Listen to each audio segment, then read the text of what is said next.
New Zealand cricket के सबसे ज़्यादा रन्स बनाने वाले opener Martin Guptill big bash league खेलेंगे, जिसके लिए इन्हें सेंट्रल कॉन्ट्रैक्ट से फारिग कर दिया गया है। मार्टिन गुप्टिल का बीबीएल की टीम मेलबर्न रेनेगेड्स से मुआहदा हो गया है, जिसके बाद अब Martin Guptill big bash league खेलेंगे।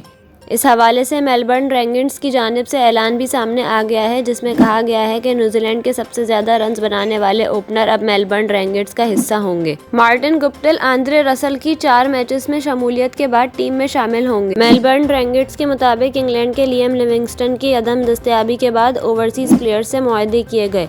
दूसरी जानिब मार्टिन गुप्टिल का कहना है कि मैं मेलबर्न रेनेगेड्स की जानिब से बीबीएल खेलने का मुंतज़िर हूँ। वाज़ेह रहे कि मार्टिन गुप्टिल की दरख्वास्त पर न्यूजीलैंड क्रिकेट ने इन्हें सेंट्रल कॉन्ट्रैक्ट से 2 रोज़ कबल फारिग कर दिया था।